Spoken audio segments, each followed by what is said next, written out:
Tonight, we're going to start off with Coach Johnny Golden. From concrete to the classroom, a father and son's journey.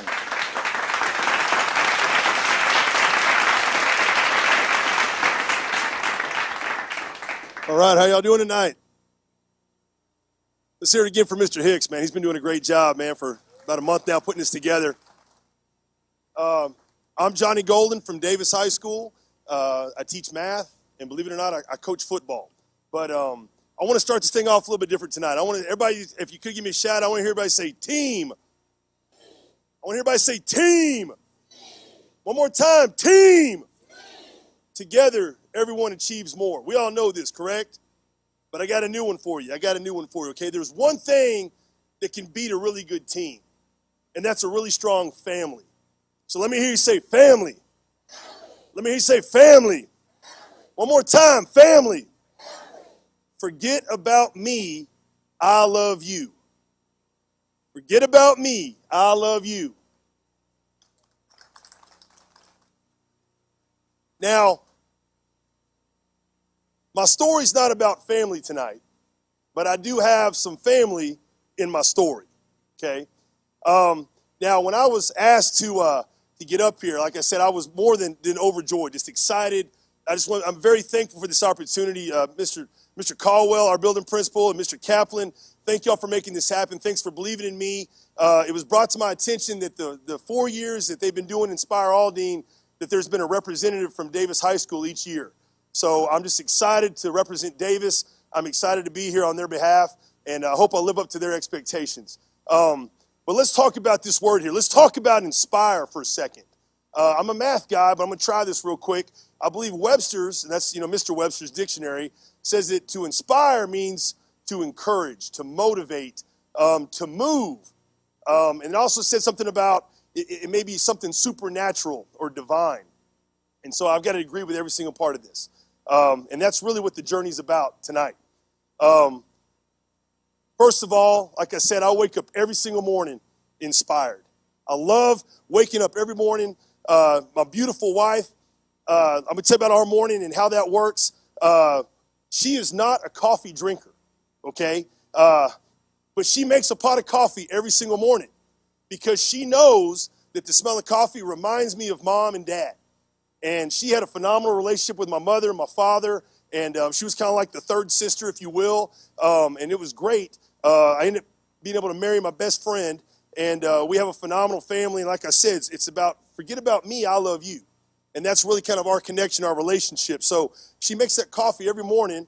On my way out, I've got that hot steaming cup of coffee, and once again, mom and dad were coffee drinkers. So I'll pour a little bit out in the yard, and I say this prayer every morning as I walk to the truck is, Lord, please just allow me to honor my mother and my father today. Please just allow me to encourage and inspire these young men and women that I get a chance, that I have an opportunity to work with.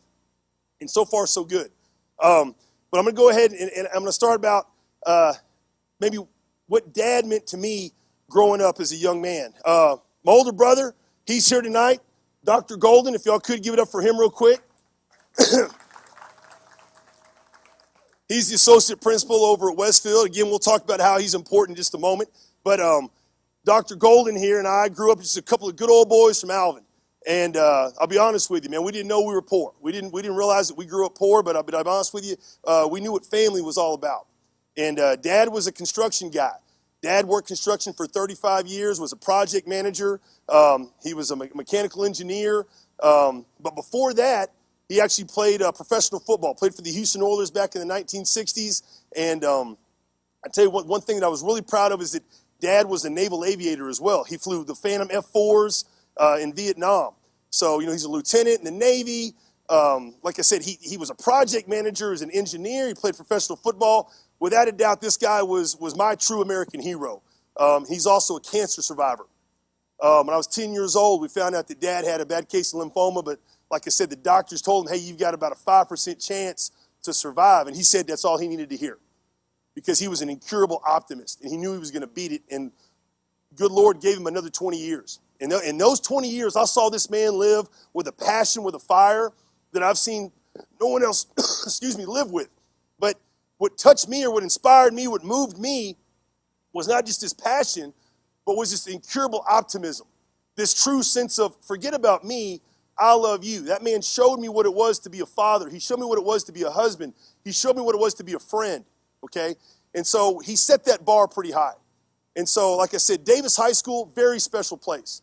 I work with some phenomenal men and women at Davis High School.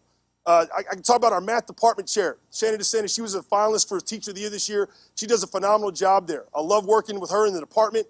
Like I said, Brad Kaplan, phenomenal job there at Davis. The leadership we have there with Mr. Caldwell, the other administrators, phenomenal. I really enjoy going to work every morning. And I step into that campus at 7 a.m., we're rocking and rolling. We're playing Falcon Fast. Everybody say Falcon Fast. Oh, come on, we got to do better than that. Falcon Fast. Because at Davis, we do things Falcon Fast. And so those guys at Davis, when we step on campus, they're rocking and rolling. And let me tell you about some of the men at Davis campus. We've got a guy that used to play for a Super Bowl champion team. We got another young man that actually won a state championship in another program. We've even got a former All-American. He's in the audience tonight. Let's hear it for old Rylan Bailey. So like I said, we got some phenomenal men on campus there. We also have guys from all over the neck of the woods, man. We got a good old boy from Katy.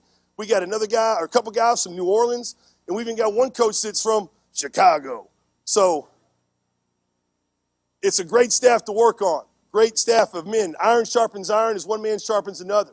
And, like I said, borrow that from, Proverbs 27:17, but that's really kind of what we believe in. But that's something that Dad taught me on the job site, in the construction world at an early age. And I wanted to be nothing more than just like him. I wanted to be an engineer. I wanted to, maybe one day be a professional athlete. I don't know. But I was going to do my very best and try to be like Dad. And so, Dad and I had a really special connection. I got to work on the job site with him, and I learned a lot about construction. But here's the thing. Dad came home every single night smelling like concrete, smelling like the job site. But he always had time after dinner to sit down at the table with me and say, show me what you learned today in that math classroom. Show me what you learned today in physics. And I was excited to show him, and that's where we really bonded. That's where we really gelled. Sports was great. Dad always had time to coach Little League sports with us, but that bond over the academics is where he and I really, truly bonded, and I love the fact that he always took an interest in that. Okay, so let's fast forward a little bit. So believe it or not, my father's birthday is September 11th. So on September 11th, 2001, I simply called my dad to tell him, happy birthday. I'm in my last semester of college. My dad was 60 years old, and I find out from him about the events of 9/11 in the World Trade Center. And I'm thinking to myself, oh my gosh, okay. But my dad, again, was very instrumental in my career path.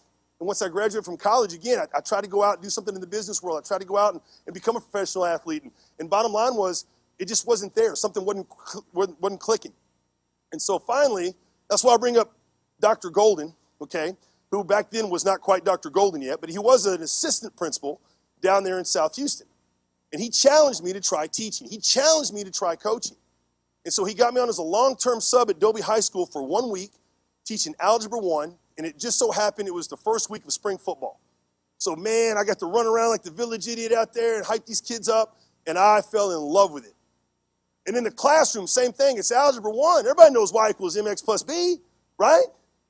Everybody knows hoi vux, right? Everybody say hoi vux.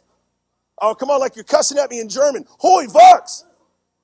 Yeah, you don't know that, but the horizontal has a slope of 0, and it's always going to be an equation of y equals a number, or vux is just a vertical asymptote, you know what I'm saying? It's going to be an undefined slope, where x equals, yeah, you love that. That's stuff I picked up in that algebra classroom. Okay, so I knew this is what I was meant to do, and so I loved it. And so, sure enough, I became an 8th grade math teacher and a little, junior high football coach. Dad kept pushing. Keep grinding, son. Keep working. And I just wasn't quite, satisfied with that 7th grade, 8th grade. But then that's where it starts. You got to grind and cut your teeth a little bit. So sure enough, I go to Dad and I say, well, they're asking me to possibly enlist. I want to go serve my country. I want they're going overseas, Dad, and there's a war, and I want to contribute. And he said, son, and this is coming from a veteran. He said, son, if you truly want to serve your country, you truly want to serve your community, then you teach those young men and women in that classroom. You inspire them to go on and become something great. You work with those young men on that football field. You inspire them to go on and be future husbands and future fathers the right way. So I couldn't ignore that. I couldn't even argue with that. So 2003, like I said, I became a high school football coach. My first varsity football job. I was more than ecstatic, more than excited. And Dad got to make it to one game. And he got to see me coach in a varsity football game. And he was so excited. He came down on the field out of the stands after the game was over. But this is where I could tell Dad was really sick. The cancer had come back. He did, like I said, good Lord had given him 20 years. But it had come back, and I knew his time was short. His days were numbered. And so I was able to have one final conversation with Dad before he passed. And this is what he shared with me.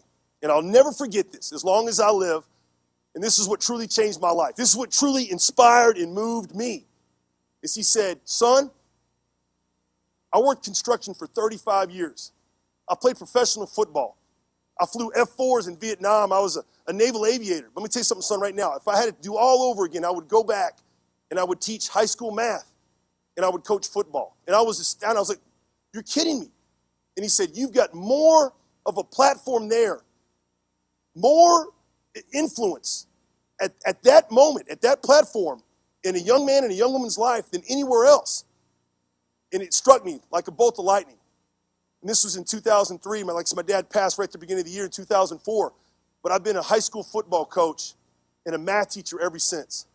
And I walk out every single morning, and I get to work with the nation's best. I get to work with young men like Jeff McCulloch and Josh McCulloch, Stephen Hubbard, and Tremaine Prudhomme. I get to work with these young men every single day. And I'm going to tell you something right now. Something special going on here at Aldine. Something very special going on here at Aldine. But again, it's got to be stronger than team. It's got to be family. Say it with me one more time. Family. One more time. Family. Forget about me. I love you. Thank you all and have a great night.